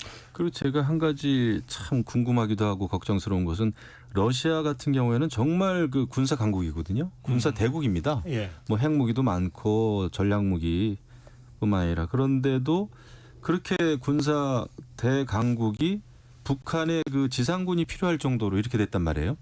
그래서 역시 아직까지의 그 전쟁이라고 하는 것은 지상군이 굉장히 필요하구나. 그랬을 때 우리가 지금 사실 굉장히 병력 감소 이런 것 때문에 이제 걱정이 되는데 그런 거에 대해서도 우리가 그 군사적으로도 군사학적으로도 굉장히 전략을 짜는데 좀 이렇게 참고를 해야 되지 않겠나 싶어요. 여야가 이 러시아 파병 관련된 북한 규탄 결의안을 지금 국회에서 추진한다고 하는 보도도 있었습니다. 어떻게 전망하십니까? 이게 만약에 여야가 이런 결의안을 공동으로 통과시킨다면 그건 오랜만에 보는 여야의 어떤 합의 장면이라고도 할 수 있어서 여쭤봅니다. 이 부분에 대해서는 뭐 특별히 여야의 이론이 없을 거예요. 아마 틀림없이 이렇게 되면은 다른 분이 할 수는 있지만 이 정보 관련해서 제가 쭉 강조를 한 정보 관련 부분에 대해서 브리핑이 있을 거고요. 어떻게 해서 우리가 이렇게 우리 정보기관이 판단을 내릴 수밖에 없었는가라는 부분에 대해서 분명히 여러 가지 소스를 아마 될 거고요. 그거에 대해서 뭐 여야가 이것은 그렇고 저것은 저렇고라고 이렇게 얘기를 할 가능성은 저는 없다고 봅니다. 네, 저도 공감이고요. 러시아가 우크라이나를 침공을 했는데 그런 침략 국가에 북한이 지상군을 대규모로 파견한다는 거는 이거는 뭐 한반도뿐만 아니라 국제 사회에서도 정말 용납할 수도 없고 해서도 안 되는 일이기 때문에 국내에서 여야가 목소리를 같이 내는 것은 너무나 당연하다 생각합니다. 예. 자, 이제 국내 상황으로 좀 가보겠습니다. 오늘 윤석열 대통령과 한동훈 대표의 면담이 있습니다. 오후에 있는데 면담 내용을 보고 두 분께 말씀을 들으면 더 좋겠는데 오늘은 시차상 그렇게 되지 않고 있습니다. 그래서 어떻게 전망하시는지 이런 말씀을 좀 드려야 되겠습니다. 특히 한동훈 대표가 김건희 여사 관련해서 세 가지 요구를 사실상 언론을 통해서 해놓은 상태에서의 면담이고 또 정진석 비서실장 배석으로 가기 때문에 뭔가 그 한동훈 대표 측에서 그동안 요구해온 그 독대와는 좀 다르게 지금 진행이 되고 있는 것 같습니다만, 자 이 문제는 신경민 의원부터 말씀 듣겠습니다. 이건 아마 이렇게 될 거예요. 뭐 여러 가지 지금 뭐 분석들이 되게 일치되는 게 뭐 독대가 아니고 면담이다, 4시 반이다, 차담이다, 2대1이다, 뭐 이래 그리고 이슈 해결의 기미가 전혀 없기 때문에 비관론이 뭐 훨씬 많은 것 같습니다. 저도 비관론에 동의하고요. 이것이 윤 대통령 측 입장으로서는 통과 의례가 될 가능성이 높고 지금 친한계 의원들 입장에서는 대회전 할 말을 하는 대회전을 하고 싶어 하는 거고 그러나 분명한 것은 누구나 다 동의하는 것은 이게 분수령이 될 것은 분명합니다. 이게 파국의 시작이 될지 아니면은 봉합을 하는 시작이 될지는 오늘 두 분에 달려 있지만 비관론이 많은 걸로 봐서는 파국의 공식 개시가 될 가능성이 매우 높죠. 현재로 봐서는. 가시적 해결이나 변화와 성과를 기대하기는 매우 좀 어려운 상황 아닌가 싶고요. 그러면 이제 관심은 이 이후 상황 아닌가 싶어요. 만약에 한 대표가 빈손으로 돌아왔을 때 벌어질 상황 아니면은 윤 대통령이 정말 최소한의라도 성의를 보여가지고 뭔가 친한계 의원들도 대통령이 정말 노력을 했다라고 했을 때 앞으로 전개될 상황 뭐 이런 걸 앞으로 이제 벌어질 상황에 대해서 굉장히 관심이 오늘 저녁부터 모아지게 될 거 아닌가 싶고요. 이거 하나는 있을 것 같아요. 개각이나 인적쇄신 문제 하나는 대통령실이 원론적인 얘기를 할 거고 실제로 개각은 뭐 시간이 많이 걸리기 때문에 개각에 아마 시작을 알리고 인적쇄신의 시작을 알리는 것은 될지 모르지만 나머지 문제 무슨 대통령 영부인의 뭐에 관한 조치 이런 건 아마 굉장히 미흡한 수준이 될 것이 준하기 때문에 그렇게 될 것이 뭐 그렇게 예상이 되기 때문에 좀 어려워지지 않을까 생각이 되고요. 거의 이혼에 준하는 사태, 뭐 아내로만 돌아가겠다 하는 사태, 이걸 지금 원할 거예요. 친한계 의원들이나 국민들이 바라보는 시점. 그런데 이걸 윤 대통령이 할 가능성은 뭐 저는 거의 없기 때문에 비관론이 지금 우세하고 저도 이 비관론에 동의합니다. 김영우 의원. 똑부러지게 오늘 결론이 나지는 안 나겠다. 똑부러지게 결론을 내지는 않을 것 같고요. 아마 이제 분명하게 세 가지 요구사항을 미리 이제 한동훈 대표가 얘기를 했는데 이 사안에 대해서 진지하게 뭐 검토해 보겠다. 그 정도는 나오지 않을까 싶은데 그거 가지고는 좀 이제 굉장히 좀 약하겠죠. 근데 이게 오늘 이제 정말 엄청나게 중요한 날이고 긴장되는 날인데 만에 하나 분위기가 너무 안 좋았다. 세 가지 요구사항에 대해서도 별로 적극적인 반응이 없었다. 라면은 이게 이제 위험한 길로 가지 않겠나 싶습니다. 지금 민주당은 객관적으로 볼 때 말도 안 되는 특검법을 이제 또 세 번째 이제 발의를 했다고는 하지만 이거에 대해서 국민의힘 의원들이 동요하는 의원들의 숫자가 늘어날 수도 있죠. 만약에 이 변화를 요구하는 한동훈 대표에 대해서 대통령실이 완강하게 만약에 이거에 대해서 좀 거부 의사를 밝힌다든지 굉장히 너무나 소극적으로 반응을 하면은 결국 굉장히 아마 후폭풍이 있지 않겠나 이런 생각이 좀 들고요. 뭐 오늘 그 3인 회동인데 아무튼 정진석 비서실장에 대해서 기대하는 그런 목소리도 꽤 있더라고요. 그 종진 정치인 출신이고 경험이 많다 보니까 이런 것이 오늘 회동이 몰고 올 파장에 대해서 미리미리 대비하는 차원에서 어떤 결과물을 만들어내야 되는지 그래도 그 역할을 좀 해야 되지 않겠나 비서실장이 그런 얘기가 좀 있는데 맞습니다. 이게 단순한 배석이나 무슨 뭐 두 분이 이야기하는 걸 받아 적기 위해서 비서실장이 들어간 건 아니거든요. 비서실장의 어떤 그 무게감도 있는 것이고요. 그래서 역할을 잘 해주기를 바라고 오늘이 아무튼 여당 내부에 또 여야 간에 앞으로 그 정치 향방을 가르는 굉장히 중요한 그 회동이 되지 않겠나 생각됩니다. 그래요. 이 오늘 회동의 결과를 가지고 다음 주 본격 토론에서 좀 진지하고 깊이 있게 다시 다뤄야 될지도 모르겠습니다. 예, 이 문제는 이 정도로 하고요. 그런데 이제 이 사안과 다 연동되는 것이긴 합니다만 지금 더불어민주당에서 심우정 검찰총장, 이창수 서울중앙지검장 그리고 최재훈 부장검사에 대한 탄핵을 추진하겠다고 거의 당론으로 지금 밀어붙이고 있는 것 같습니다. 그런데 심우정 검찰총장은 이 사안 도치모터스 주가 조작 의혹 사건과 관련해서는 사실은 수사지휘권이 배제된 상황이 아직도 계속되고 있는 거거든요. 그 윤석열 검찰총장 당시에 추미애 장관이 그 한 수사지휘권 배제가 그 이후에 요 사안과 관련해서는 그 후임 총장한테까지 그대로 지금 적용이 되어 오기 때문에 그런 상황에서도 검찰총장 탄핵으로 지금 상황이 가고 있다는 겁니다. 이 문제는 어떻게 전망하시는지요? 그 수사지휘권 배제 문제가 지금 장관 여러 번 바뀌고 총장도 여러 번 바뀌고 그러는데 이게 원위치가 안 됐어요. 이 한계 때문에 민주당 내부에서도 이 문제를 가지고 현재 수사지휘권이 없는 총장을 조치를 하는 게 맞느냐라는 이론이 있습니다. 그래서 일단은 먼저 이게 아마 다단계로 진행이 될 텐데요. 이 탄핵 부분은 일단은 현재 총장, 심 총장에 대해서는 일단 초기 단계에서는 배제시키자는 의견이 많아서 아마 그래요? 그렇게 결론을 내릴 가능성이 좀 높아졌고요. 근데 최종 결론은 지금 아직 시간이 좀 있으니까 논의를 좀 더 해봐야 될 겁니다.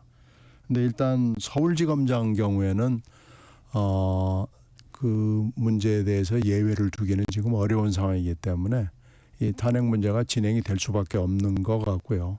근데 밑에 검사, 지휘를 받는 밑에 검사들 부분도 수사 지휘를 받는 매우 수동적인 거기 때문에 그런 지위에 있는 사람까지 탄핵을 하는 게 맞느냐라는 또 이론이 있어서 최종적으로 탄핵의 범위에 대해서는 조금 더 논의를 해봐야 결정을 할 수 있을 것 같아요. 그런데 지금 현재 드러난 것만 가지고 봤을 때는 검찰 지휘부가 이 사건을 도이치모터스 사건을 지휘하면서 해야 되는 매우 기초적인 관련 가령 압수수색이랄지 팩트를 확인하는 과정이랄지 이런 것들이 부실했던 것이 본인들의 입을 통해서 드러나고 있습니다. 과연 그것도 또 국정감사장이 와서 거짓말을 했던 것이 그 하루 안에 바로 들통이 나고 이래서 이런저런 전후 관계를 종합해 봤을 때 이 탄핵 부분은 피해갈 수는 없는 것으로 보이고요. 이건 아마 그대로 진행이 될 것 같습니다. 문제는 이제 범위입니다. 이창수 서울중앙지검장은 탄핵을 피할 수 없다. 그리고 심우정 검찰총장 그리고 그 지휘를 받아서 수사한 수사검사들에 대해서는 조금 논의가 더 필요한 것 같다. 네. 이런 취지죠? 네, 그렇습니다. 김영우 의원님. 지금 민주당이 탄핵을 너무 남발하는 거죠. 이 심우정 검찰총장은 검찰총장 된 지도 얼마 되지도 않았고 말씀하신 대로 수사지휘권도 없었고 이 건에 대해서는. 그런데 탄핵을 하겠다고 하는 거는 그 명분 설득력이 좀 없다 생각을 합니다. 검찰이 좀 그 여러 가지 도이치모터스 사건과 관련해서 보인 행태가 일관성이 없었던 측면은 분명히 있습니다. 그 점은 아마 국민들께서도 굉장히 좀 납득하기 어려운 측면이 분명히 있다. 하지만 민주당의 속내가 무엇인가에 대한 그 분석도 좀 필요한 것 같아요. 결국은 지난번에도 그 이재명 당대표 수사했던 또 이화영 전 부지사 수사했던 그런 어떤 그 수사 검사들에 대한 탄핵, 소추 이런 걸 밀어붙이지 않았습니까? 그렇기 때문에 결국은 검찰 전체를 압박하고 위축시키려고 하는 그런 의도도 분명히 있다. 정치적으로 그런 해석이 좀 가능하거든요. 그래서 지금 민주당이 너무 무분별하게 검사들을 탄핵한다고 하는 것도 글쎄요. 여기에 대해서는 아마 갑론을박이 좀 계속 있지 않을까 싶습니다. 예. 국회 국정감사가 계속되고 있습니다. 그 국정감사 보통 20일 정도 하지만 이제 운영위원회가 좀 통상적으로 늦어져서 그것까지 합치면 한 달을 할 수도 있는데 어쨌든 한 20일 국정감사의 절반이 지나서 국정감사도 이제 반환점을 돌고 있다. 이런 얘기들입니다. 이게 사실 국회의원들 입장에서는 1년 농사 짓는 이런 얘기까지 하는데 그만큼 공을 들여서 준비한다는 뜻이죠. 그런데 전반기 국정감사는 결국은 정책감사로 되지 못했다. 좀 맹탕이었다. 정쟁으로 얼룩진 감사였다. 이런 평가들이 지금 전반기를 마무리하면서 나오고 있습니다.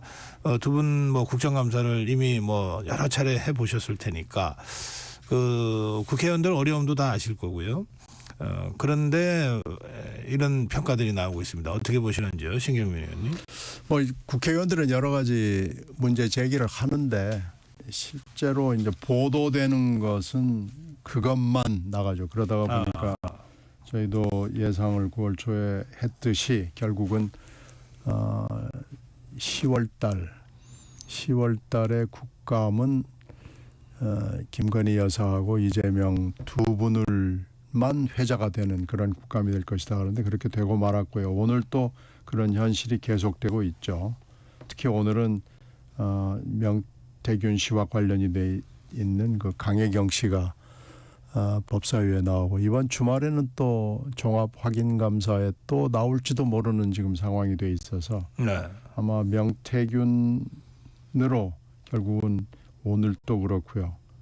이번 주 내내 뭐 난리를 칠 가능성이 매우 높습니다. 근데 뭐 이것을 위해서 사실은 8월 말부터 시작해서 뭐 그 전에도 물론 시작이 돼 있지만은 본격적으로 8월 말부터 9월 말까지는 국회가 거의 다 밤을 새다시피 하면서 준비를 하고 또 현안이 많기 때문에 더 열심히 하죠. 그런데 이제 다 그게 가려버렸습니다. 가려버리는 것이 예상이 됐던 것이고 그렇게 될 것이다 하는 대로 지금 흘러가 버려가지고 이게 우리 국회를 위해서나 우리 정치나 사회를 위해서 좋은 일은 아닌데요. 그런 점에서 봤을 때는 국정감사 제도 전반에 대해서도 좀 변경을 해서 개선을 하는 쪽으로 나가야 된다라는 얘기들을 많이 해요. 그러니까 국감 상시화라는 얘기도 그래서 나오는 거고요. 또 국감이 아니면은 정부가 자료도 잘 안 내놓거든요. 그리고 정부는 국감 때도 또 자료를 회피하는 여러 가지 꼼수를 많이 발명을 해놨어요. 이게 80년대 후반부터 시작이 돼가지고 벌써 상당한 시간이 흐르면서 정부는 정부대로 또 여러 가지 대치 조치를 해놨기 때문에 네. 국감 제도 자체를 좀 손을 봐야 될 필요가 예. 이번에 더 높아졌다라고 봅니다. 김영우 의원님. 제가 볼 때 이번에 이제 뭐 여든 야든 특히 야권의 의원들이 국감 준비가 좀 너무 소홀하지 않나 싶습니다. 왜냐하면은 잔뜩 그냥 정치적인 인물들을 국감 증인 참고인으로만 채택을 하고 그것도 이제 합의 없이 그렇게만 했지 오히려 정부를 예리하게 비판할 수 있는 예리하게 잘못된 것을 끄집어낼 수 있는 그런 기획이나 사전 취재나 그런 게 별로 부실했다 생각이 들고요. 지금도 보면은 뭐 명태균 씨나 이런 사람들의 어떤 그 뭐 카톡 내용 공개라든지 이런 거에 의해서 전국이 움직여지고 있지 야권 그 국회의원들이 무언가를 기획하고 취재를 해가지고 공개되는 내용이 거의 없습니다. 지금 그거 보면은 너무 그 빈수레가 요란하다라는 거를 좀 느끼고 있어요. 그래서 뭐 민주당은 당내에 뭐 심판 본부도 만들고 또 재집권을 위한 뭐 이런 그런 기구도 만든다 그러는데 그거는 너무 앞서가는 얘기고 오히려 국회의원으로서 실질적으로 국감 준비가 착실하고 제대로 준비가 되지 않은 것 같습니다. 제가 볼 때는. 그리고 지금 국감 중임에도 불구하고 골프를 친다든지 국회의원들이 정말 있을 수 없는 일이거든요. 민주당의 모 의원이 뭐 국감 기간인데도 골프 치고 막 이런 것 같아요. 그래서 이런 것은 정말 있을 수 없는데 왜 이런 일이 벌어지는지 모르겠습니다.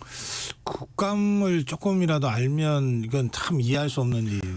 이해할 수가 없죠. 그 제가 알기로 뭐 저는 국회의원을 해본 적은 없지만 그 보좌관들이나 비서관들이 대개 그 추석 연휴도 반납하고 준비하는 게 국감이라고 그러더라고요. 심지어는 여름휴가부터 비상근무하고 한 2달, 3달 이상 준비를 해야 그러면. 비로소 뭔가 국민들한테 좀 알릴 만한 그 무슨 이슈들이 만들어지는 거 아닌가요? 뭐 1년 농사라고 아까 표현을 하셨듯이 굉장히 오랫동안 밤새워 준비를 하고요. 지금 네. 골프 논란은 뭐 이번에도 여야가 각각 의원들이 한 사람씩 지금 됐습니다마는 항상 이런 논란들이 좀 있었고요. 요즘에는 국감에 얼마나 신경을 많이 쓰느냐면은 이게 서로 지금 보도가 얼마나 크게 나가느냐 하는 거 가지고 보좌관들끼리 랭킹을 정합니다. 그 정도로 서로 경쟁을 심하게 그 정도의 하고요. 상황인데 그런데 지금 이런 사태가 벌어지는 것은 이건 잘못된 거죠. 예, 오늘 시간이 다 돼서 여기서 두 분 말씀 좀 드려야 되겠습니다. 품격 토론이었습니다. 김영우 전 의원 그리고 신경민 전 의원과 함께했습니다. 두 분 다음 주 월요일 다시 뵙겠습니다. 고맙습니다. 네, 고맙습니다.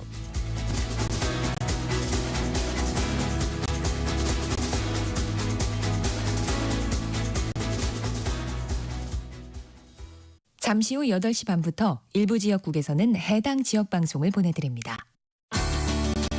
워렌 버핏은 가치 투자, 필립 피셔는 성장주 투자, 피터 린치는 장기 투자. 방법은 달라도 목표는 하나. 성기영의 경제쇼가 성공의 길로 안내합니다.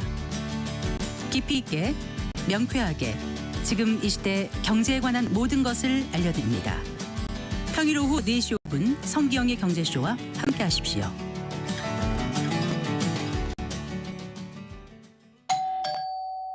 편지 왔습니다. 퇴근길 지친 당신에게 힘이 되는 뉴스를 전해드립니다.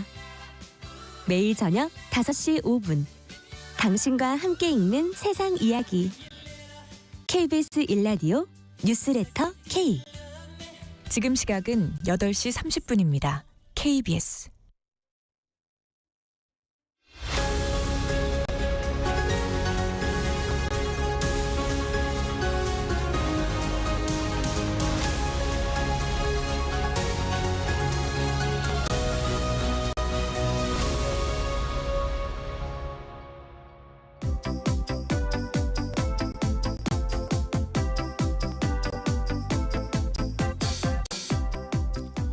네, 한국 정치가 참 역동적으로 움직인다. 다이내믹스가 높다. 이건 되게 좀 긍정적으로 한국 정치를 표현할 때 쓰는 말입니다. 뭐 하여튼 한국 정치가 굉장히 변화가 많습니다. 아침 다르고 저녁 다르고요. 또 정치인들의 말 한마디로 전국의 흐름이 확확 바뀌기도 합니다.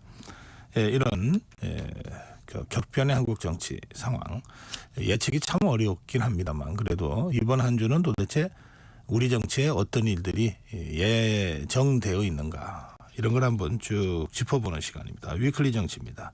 이종훈 정치평론가 전화로 만나보겠습니다. 네, 안녕하세요, 평론가님. 네, 안녕하세요. 네, 오늘 윤석열 대통령과 한동훈 대표 회동을 뭐 다들 지금 지켜보고 있는 상황이죠. 네, 그렇습니다. 오늘 오후 4시 반부터 이제 용산 대통령실에서 면담이 이제 진행된다는 거고요. 뭐 아시다시피 한동훈 대표는 그동안 독대를 계속 요구해 왔습니다. 그런데 윤석열 대통령은 지난번 당 지도부 만찬 때도 독대를 하지 않았고 그날도 독대 또 재요청했지만 거부를 했던 바가 있습니다. 그런데 최근 11.6 재보선 직전에 대통령실에서 처음으로 독대 가능성에 대한 언급이 나왔었고요. 그리고 나서 재보선 직후 독대가 아닌 면담 사실을 이제 대통령실에서 공개를 한 겁니다. 그래서 정진석 비서실장이 배석하는 3자 면담으로 일단 알려져 있습니다. 네. 뭐 3명이 모이니까 3자 면담이라고도 할 수 있지만 실제로는 윤석열 대통령이 한동훈 대표를 면담하는 것이니까 그리고 비서실장은 배석자로서 참석하는 것이니까 윤석열 대통령 한동훈 대표 면담 이렇게 또 보도를 하는 언론도 많더군요. 자, 어쨌거나 지금 뭐 대통령과 집권당 대표가 만나는데 뭐 의제를 사전에 조율하는 거가 좀 어색하긴 합니다만 의제 조율 없이 제한 없이 얘기한다 지금 이렇게 돼 있다고 그러던데요. 네, 그렇습니다. 의제 제한 없는 차담으로 알려져 있습니다. 그러니까 뭐 보통은 이제 만찬도 하고 그러는데 이번 같은 경우는 일단 시간도 그렇고 차담으로 지금 이제 정해졌어요. 일단 그래서 이게 오늘 차담이 만찬으로 이어질지 여부도 또 다른 관심사가 되고 있습니다.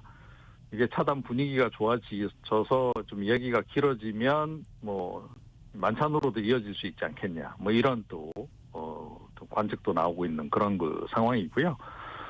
일단 이번 면담의 이제 의제와 관련해서 한동훈 대표는 일단 이렇게 언급을 했습니다.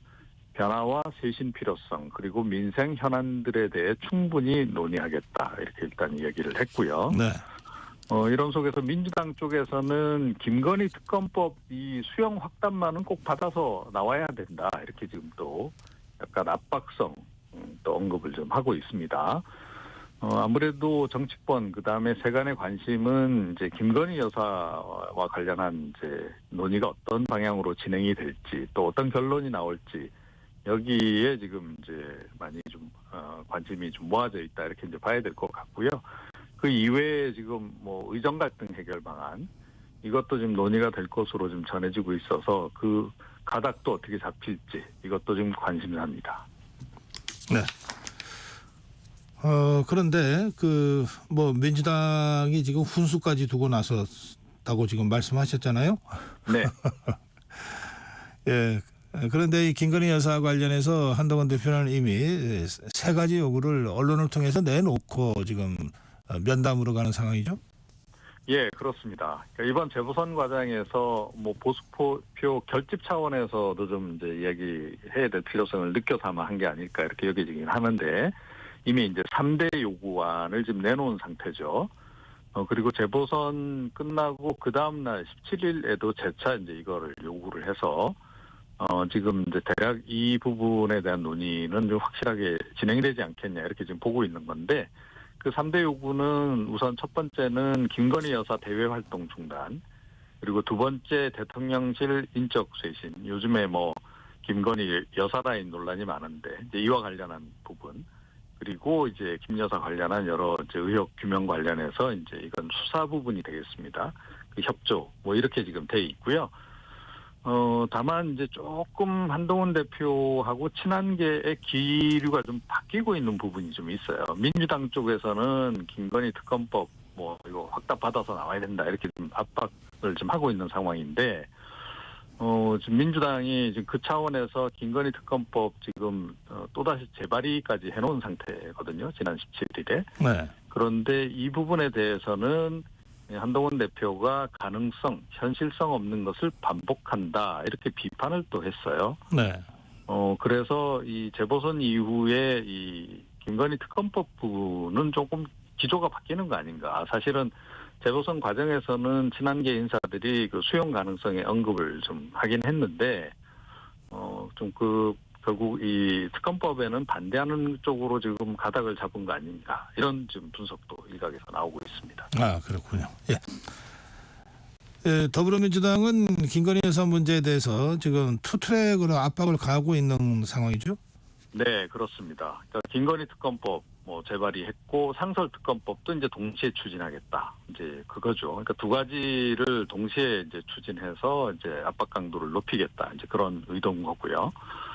17일에 이제 김건희 특검법 재발의한 건 조금 전에 말씀드렸고, 또 지난 15일에는 이 상설 특검법 관련해가지고 이 상설 특검 후보 추천 방식 바꾸는 국회 규칙 개정안도 국회 운영위원회에 상정을 시켰습니다. 소위에도 회부를 했고, 그 뭐 핵심 내용 보도를 통해서 지금 많이 알려져 있기는 합니다만, 대통령이나 대통령 친인척이 수사 대상이 되는 사건에 대한 상설특검 후보 추천위원회 구성할 때 여당의 추천권을 배제하는 그런 내용으로 이제 이 규칙 개정을 지금 시도를 하고 있습니다.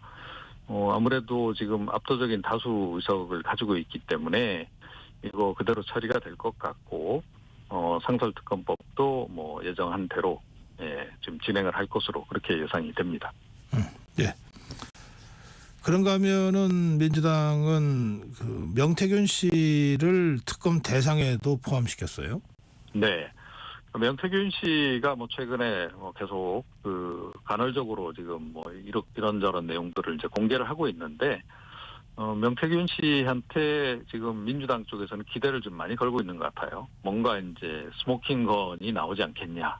그러니까 빨리 좀 이렇게 자백해라. 뭐 이제 이런 식으로 지금 압박을 좀 가하고 있고, 그래서 이제 김건희 특검법 이제 특검을 진행할 경우에 이 명태균 씨 관련 의혹도 이제 그와 함께 이제 규명을 하겠다. 지금 그렇게 얘기를 하고 있습니다.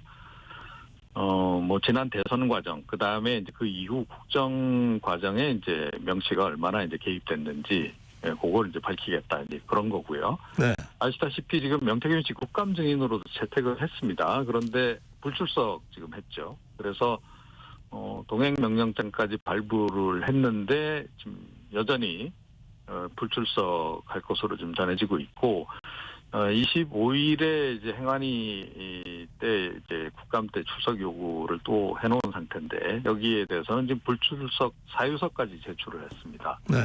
뭐 그 화면을 보면 그 명태균 씨가 약간 뭐 저는 모습 이런 것들이 좀 보이는데, 무릎 관절 질환이 좀 이제 그 사유인 것으로 그렇게 좀 알려져 있고요. 반면에 이제 그 명시하고 이랬다가 지금 이제 약간 좀 요즘에 그 경로가 좀 달라져서 아마 수사하고 관련이 있는 것 같은데, 예, 또 다른 제보자로 나선 그 강혜경 씨 같은 경우에는 오늘 법사위에 출석을 합니다. 특히 이제 강혜경 씨는 이제 그 지난 대선 기간 그 26차례 뭐 여론조사 실시했고, 그걸 이제 윤석열 당시 후보에게 이제 명시가 보고를 했다. 뭐 이런 폭로를 한 바가 있는데, 그와 관련한 이제 구체적인 그런 이제 스모킹건이 될 만한 이제 증거를 내놓을지 그 여부가 이제 오늘 관심사입니다. 네, 지금 국정감사도 이제 3주차로 접어들어서 그 전반기 마치고 후반기로 반환점을 돌았다, 이런 평가가 나오고 있습니다. 어떻게들 진행될 것 같습니까? 예, 오늘도 이제 9개 상임위에서 이제 국정감사 진행을 하고요. 그런데 오늘 최대 관심사는 대검찰청에 대한 법사위 국감이 되겠습니다. 그래서 민주당 쪽에서 이제 본래는 김 여사의 이제 공천 개입 의혹을 집중해서 이제 검증을 하겠다, 이렇게 지금 이제 예고를 한 상태고, 그런데 이제 김건희 여사 도이치모터스 주가 조작 그 무혐의 결정이 나지 않았습니까? 대법원 직후 17일 날 결정이 났는데, 그래서 이것도 또 다른 쟁점이 될 것으로 이렇게 보입니다. 그리고 민주당 같은 경우 이 관련해서 지금 심우정 검찰총장 탄핵안도 좀 추진하겠다, 이렇게 지금 이야기를 하고 있습니다. 그래서 아마 상당히 그 대검찰청에 대한 그 민주당의 압박 공세가 좀 이제 강하게 좀 표출이 되지 않을까, 이렇게 지금 전해지고 있고요. 국민의힘은 이에 대해서 지금 이재명 대표 수사 검사 지금 탄핵 추진하고 있는 그 부분을 집중 좀 부각을 시켜서 그 부당성을 좀 제기를 하고 결국 이제 방탄 이제 국감으로 그때 끌고 가려고 한다. 뭐 이렇게 지금 공세를 좀 할 것으로 이렇게 지금 예상이 되고 있습니다. 그래서 남은 국감도 역시 김건희 이재명 국감으로 지금 가는 거 아니냐, 이런 관측이 지금 많이 나오고 있습니다.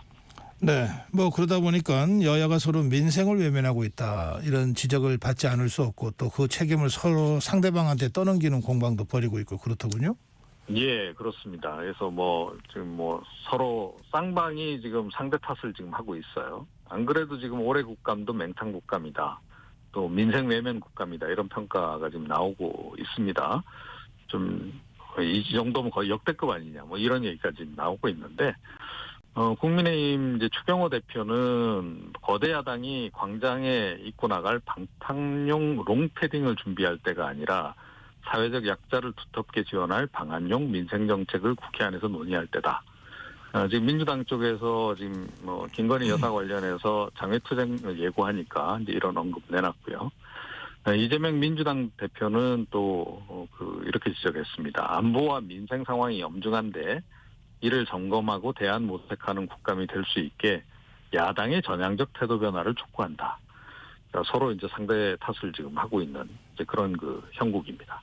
네, 오늘 여기까지 듣겠습니다. 예, 이종훈 정치평론가였습니다. 고맙습니다. 네. 네, 전격지사 듣고 계신 지금 시간이 8시 42분입니다. 이 시각 교통정보입니다. 고속도로는 돌발 구간이 있습니다. 영동고속도로 강릉 방향 문막 휴게소 2차로에서 화재 사고 났고요. 지금 진화 작업을 하고 있습니다. 2차 사고 나지 않도록 조심하셔야겠고요. 제2경인고속도로 성남 쪽으로 문학에서 남동까지 밀리고요. 신천부터 일찍 분기점까지 정체입니다. 경부고속도로 부산 방향 20km 정체인데 동탄분기점에서 남사까지 가장 많이 밀리고요. 서울 시내에서는 강변북로 구리 방향 행주대교에서 반포대교까지 정체고 1시간 15분 정도 걸립니다. KBS 교통정보센터에서 유하영입니다.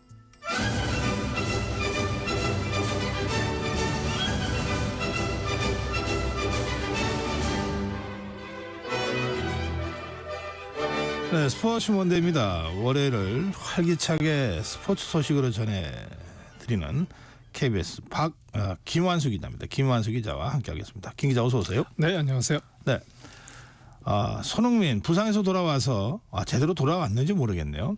웨스트햄에서 그런데 시즌 3호 골 터뜨린 거 보니까 제대로 돌아온 것 같기도 하고 그렇습니다. 예, 사실 그 경기 보시는 분들은 사실 시작할 때만 해도 전반전에 약간 몸이 무거웠거든요. 네. 그래서 조금 아직 회복이 안 된 거 아니냐 그렇게 이제 의심에 찬 눈이 있었는데 후반전 상황에 들어가면서 완전히 바뀌었어요. 그러니까 그 팀의 역전골도 도왔고요. 후반 10분에는 또 결정적인 슈팅을 날렸는데 사실 그게 3호 골이고 4호 골이 될 수 있었는데 그냥 그 수비 맞고 들어가면서 자책골 처리가 됐습니다. 그래서 한 골을 날려버린 셈이었고요. 수비 맞고 가면은 예, 튕겨나와서 각이 변하면 그 선수가 찬 것으로 이제 인정이 되거든요. 근데 각도가 너무 거의 뭐 우리가 부인할 수 없을 만큼 변했기 때문에 그래서 시즌 3호 골을 날려서 아주 안타깝다. 그런데 바로 5분 뒤에 시즌 3호 골을 터뜨렸습니다. 그러니까 이제 상대 왼쪽을 파고 들어가면서 우리 흔히 뭐 이제 이영표 선수도 가끔 하고 예전에 이제 호나우두 선수가 자주 했던 헛다리 짚기를 선보이면서 차 넣었어요. 그러다 보니까 개인기도 살아나고 전체적으로 손흥민의 골 감각이 살아난 거 아니냐 이렇게 이제 평가를 받았습니다. 그래서 전체적으로 뭐 움직임으로 봐서는 뭐 사실 가장 걱정하는 게 골보다 움직임이잖아요. 근데 부상에서는 어느 정도 회복된 것 같다. 큰 부상은 아닌 것 같다. 이런 느낌을 줘서 정말 다행이고요. 전체적으로 게임도 잘 풀어가서 주장답게 풀어가서 우리가 이제 맨 오브 더 매치라고 하죠. 최우 선수에도 선정이 됐습니다. 손흥민 선수 처음에 우리가 나타났을 때는 10대 후반인가요? 20대 초반인가 그랬죠. 네.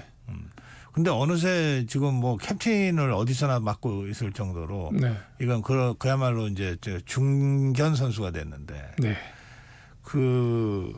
어떻습니까? 그러다 보면 이게 월드 클래스 선수라 하더라도 이거 계속해서 좋은 성적을 유지하기는 쉽지 않잖아요. 쉽지 않죠. 그래서 이제 뭐 에이징 커브란 말이 있습니다. 나이가 들수록 이제 상승세를 올라가다가 이제 하향세를 이제 쓰기 시작한다. 그런데 이제 아마 지금 이제 손흥민 선수에 대해서 에이징 커브를 언급하시는 분들이 사실 좀 해외에 많이 있어요. 그래요. 네, 만 32살을 넘겼고 전체적으로 뭐 우리뿐만 아니라 그 유럽 축구 무대에서도 35 내외가 되면 30대 중반이 되면 은퇴를 고려하게 되거든요. 근데 이제 어제 경기를 그럼 한 3, 4년은 남은 거네요. 평균으로 따지더라도. 예, 한 3, 4년 정도. 그러니까 북중미 월드컵이 고비가 될 것이다. 거기서 이제 좋은 성적을 내고 나면 서서히 은퇴 준비를 해야 될 것이다. 이런 뭐 일반적인 라이프 스타일이 되는 거, 라이프 스타일이죠. 예. 근데 이제 뭐 32이 넘다 보니까 본인이 슬프게도 32살이 됐고 모든 경기를 진지하게 받아들이면서 마지막 경기라고 생각하고 싶다 이런 얘기를 했었는데 근데 이건 뭐 사실 일부에서 들으면 굉장히 심적 부담이 크다 이렇게 들을 수도 있지만 한편으로는 이 선수가 아직도 의지가 강하다. 매 경기를 잘 소화해내려고 하는 것이 느낌이 있다 이렇게 보실 수도 있고요. 예. 한편으로 주장인 선수가 매 경기에 최선을 다하겠다고 한다면 옆에서 보는 선수들 특히 축구 대표팀에서는 다른 선수들이 굉장히 자극될 거예요. 특히 이번에 이제 우리 보셨지만 이강인 선수가 손흥민 선수가 없을 때 굉장히 막히는 모습을 보여줬잖아요. 네. 그런데 팀에 돌아가서는 뭐 2경기 연속골을 터뜨리면서 굉장히 세계적인 수준 올라가고 있어요. 더 잘해야 되겠다. 만약 손흥민 선수가 빠졌을 때 본인의 몫이 좀 더 커진다 이런 느낌을 많이 받을 겁니다. 그래서 김민재 선수도 그렇고요. 물론 뭐 이런 선수의 활약도 있지만 한편으로는 내가 차세대 손흥민이 됐으면 하는 선수들도 있을 거잖아요. 뭐 대표적인 게 이제 뭐 오세훈 선수라든가 오현규 선수 네. 골도 넣고 어느 정도 실력도 인정받게 되면 내가 다음에는 한국을 대표하는 스트라이커가 손흥민 선수처럼 돼봐야 되겠다는 선수들이 많을 거거든요. 그래서 그런 선수들이 되게 자극을 많이 받을 것 같고요. 지금 홍명보 감독 유럽이나 중동을 돌면서 선수를 점검하는데 그것도 아마 그럴 겁니다. 손흥민 선수의 부담을 최대한 줄여주면서 우리의 전체적인 공격의 힘을 공격의 전체적인 캐파를 늘릴 수 있는 그런 길을 찾는 게 아닌가 싶어요. 네. 지금 이제 중동 전쟁이 지금 확산일로에 있는데 그런 상황에서 또 월드컵에서는 안 치를 수 없고 우리가 상대하는 나라들이 중동 국가들이 많잖아요. 팔레스타인이 다음 상대인가요? 네, 그렇죠. 쿠웨이트 다음에 팔레스타인입니다. 같이 있습니다. 그래요. 이건 이제 중동 지역에서 치를 텐데 어디서 치르느냐도 쉽지 않을 문제 같은데요. 네, 팔레스타인 같은 경우에는 이제 그 가자지구 전쟁 때문에 중동 전쟁 때문에 지난 2차 예선전부터 중립 지역에서 경기를 치르고 있어요. 카타르나 말레이시아 같은 데서 경기를 치르고 있거든요. 근데 이제 우리도 이제 그 11월에 이제 6차전을 치러야 되는데 그때는 경기를 요르단으로. 요르단이요? 예, 요르단 암만 국제 경기장 왜 저희가 이재성 선수 골 넣고 오영규 선수 넣어서 2대0으로 승리를 거둔 곳 있잖아요. 네. 그곳에서 치르게 됩니다. 뭐 그곳에서 걱정되는데. 근데 한편으로는 좋은 것도 있어요. 왜냐하면 저희가 홈팀인 팔레스타인을 우리 홈 경기에서 비겼잖아요. 그러면 상대 원정을 가게 되면 상대 경기장에서 가게 되면 홈 터세가 더 심해질 그렇죠. 겁니다. 예. 한번 비겨본 팀이다. 어제는 제3국에서 한다. 예, 그러니까 그런 홈 팀에 대한 이점에서 벗어날 수도 있고요. 또 최근 뛰어본 경기장에서 또 이겨본 경기장에서 경기를 한다는 게 선수들이 심리적으로도 좀 부담을 줄일 수 있고요. 그리고 사실 뭐 되게 전쟁으로 위험한 곳이잖아요. 그러다 보면 안전이나 이런 문제 때문에 스트레스를 많이 받을 건데 중립 지역은 상대적으로 안전하기 때문에 이 선수들이 뭐 이동이라든가 또 이동해서 가질 수 있는 그런 뭐 체력적인 안배, 정신적인 스트레스를 제거하는 데는 오히려 중립 지역이 저희한테 불리하지는 않을 것 같습니다. 그래요. 예. 자, 이 한국 시리즈가 오늘부터입니까? 네, 오늘부터 1차전이 벌어집니다. 이제 최종 결승전인 거죠? 네, 그렇습니다. 이제 우승팀을 가리는 경기인데요. 이제 7전 4승승제니까 앞으로 7번의 경기를 치러야 됩니다. 오늘 첫 경기. 근데 이제 삼성과 기아입니다. 정규리그 1위 기아, 또 정규리그 2위 삼성. 뭐 당연히 결승 한국 시리즈에서 만나야 할 팀인데 두 팀 같은 경우에는 좀 뭐랄까 전통의 명문이다 보니까 으르렁대는 게 있어요. 사자구랑이다 보니까. 그래서 어제 뭐 경기를 앞둔 인터뷰에서 기아 이범호 감독이 뭐 동물원의 최고는 호랑이 아니냐. 그러니까 이제 박진만 감독이 요즘 뭐 그렇게 놀이동산 안 가보신 것 같다. 요즘은 사실 사자가 메인에 있다. 이러면서 이제 좀 유치하지만 그런 기싸움을 시작했는데 뭐 두 팀이 31년 놀이동산의 사파리는 사자가 메인이긴 해요. 그래서 사실 삼성은 올해 우승 후보로는 사실 거론이 안 됐을 정도였거든요. 그런데 선수들이 경기를 치르면 치를수록 리그 후반기를 가면 갈수록 지금 치고 올라오는 팀이거든요. 그리고 무엇보다 홈런이 가장 많은 팀입니다. 단기전에 홈런은 굉장히 무서운 효과가 있어요. 네, 근데 지금 이래서 뭐 이렇게 뭐 3번 역대 만났었거든요. 86년, 87년 그리고 이제 97년에 만났었는데 86년에 안 좋은 기억하시는 분들 많잖아요. 왜 그 당시 혜태죠. 혜태가 삼성 대구 경기장에 갔다가 경기가 뒤집히면서 서로 이제 막 팬들끼리 충돌이 있었고 그래서 나중에 버스가 불타는 사태가 있었거든요. 그래서 그만큼 치열한 경기가 될 건데 이번에는 뭐 농담 삼아 그런 얘기합니다. 삼성은 3번 졌다. 근데 그건 혜태한테 진 거지 기아한테 진 게 아니다. 그래서 더 많이 하겠다. 이래서 벌써 장외 신경전이 너무 뜨거워서 오늘 경기 뭐 이제 1차전 치러 봐야 되겠습니다만 삼성 입장에서 좀 아쉬운 거는 이제 구자욱 선수가 약간 부상이고 돌초 오승환 선수라든가 또 팀의 1 에이스라고 할 수 있는 코너 선수가 나오지 못하는 점은 있어요. 그럼 구자욱 선수도 못 나와요? 네, 지금은 이제 부상이라는데 모르죠. 이제 급하게 되면 구자욱 선수를 투입할 수도 있을 것 같습니다. 그리고 이제 뭐 잘 아시겠지만 기아에는 이제 김도영이라고 하는 정말 치고 올라오는 정말 무서운 아기 호랑이가 있기 때문에 경기는 봐야 되는데 뭐 전체적으로 정규리그 상황을 보게 되면 기아가 좀 더 유리하다. 그런데 경기를 치르고 후반기로 갈수록 치고 올라오는 모습을 보면 삼성도 만만치 않다. 그래서 두 팀 다 보통 이런 자존심 싸움 할 때는 5차전에서 끝내겠다 이렇게 얘기하거든요. 한 번 정도 져주고 나머지는 우리가 다 이기겠다. 이런 얘기하는데 쉽진 않을 것 같아요. 기아 삼성 기아가 코리아 시리즈에서 만난 거가 몇 년 만이에요? 31년 만입니다. 그러니까 93년도에 만났었거든요. 그러니까 93년도에 만났었기 때문에 뭐 강산이 3번 변했잖아요. 그렇죠. 리그에서야 수없이 만나겠지만 코리아 시리즈, 한국 시리즈에서 만나는 건 다르잖아요. 네, 그래서 또 단기전은 이제 홈런 싸움이라고 그러거든요. 그래서 농담 삼아 타격왕은 세단을 타고 홈런왕은 리무진을 탄다는 이제 메이저리그 속담이 있어요. 그래서 결정적일 때 한번 터지는 것이 팬들에게 주는 임팩트 그리고 선수들이 가져가는 자긍심이 뛰어나기 때문에 아마 오늘 경기 1차전부터 만만치 않을 것 같은데요. 그러면 상대 각 투수도 적어도 홈런은 안 맞는 그런 아주 안정감 있는 투수들을 내보내야 될 것 같아요. 네, 왜냐하면 두 팀 감독이 어제 아주 그 탄탄한 투수전이냐 아니면 정말 호쾌한 불방망이 경쟁을 펼칠 거냐 그런데 두 팀 감독 모두 야수 출신이잖아요. 그러다 보니까 투수전도 좋지만 우리는 경기를 재미있게 하기 위해 불타는 방망이 경쟁을 펼치겠다 이렇게 얘기했거든요. 근데 이제 1선발 보면 기아의 1선발은 네일 선수입니다. 네일 선수는 전체적으로 굉장히 안정된, 그래서 자책점이 2.53밖에 되지 않는, 굉장히 평균 자책점이 2.53밖에 되지 않는 그런 투수고, 또 올해 12승 5패니까 성적도 괜찮아요. 괜찮네요. 네. 예. 근데 이제 뭐 삼성은 이제 공동 다승왕이 원태인 선수입니다. 15승을 거뒀기 때문에 전체적으로 뭐 안정도 돼 있고, 근데 약간 조금 저거는 기아를 상대로 올 시즌에 좋았다는 거예요. 그래서 아마 1선발로 낙점을 하지 않았나 싶어요.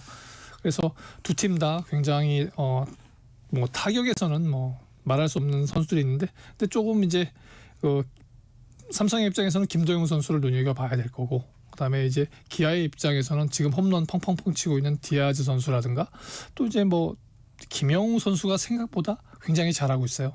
그런 면을 봤을 때는 막상막하 두 팀이 타격으로 붙으면 호쾌하게 우리가 흔히 말하는 이제 케네디 스코어죠.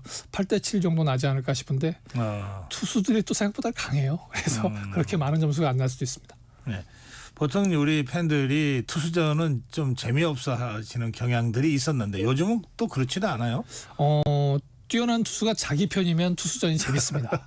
상대 타자들 하나하나 잡아내는 그 예. 짜릿함이 있죠. 네, 그래서 홈런왕이 나왔는데 또 뭐 타격왕이 나왔는데 이 선수들을 잡아낼 때, 그리고 특히 이제 뭐 위기 상황에 잡아낼 때는 굉장한 희열 같은 걸 느끼게 되죠. 근데 객관적으로 야구를 보는 팬들은 점수가 좀 나야 그래도 좀 그래. 뛰는 맛도 있고 넘어가는 그렇죠. 맛도 있어야 예. 돼서.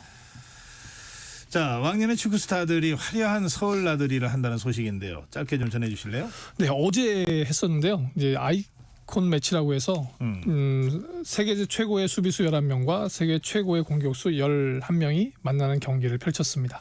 뭐 이름만 들어보시면 다 아실 거예요. 뭐 티에르 앙리, 베르바토프, 디디에 드록바, 뭐 루이스 피구, 그다음에 뭐 세브첸코, 뭐 이런 선수들끼리 맞서서 경기를 했었는데, 어제 경기를 보면서 정말 앙리가 아직도 드리블이 되더라고요.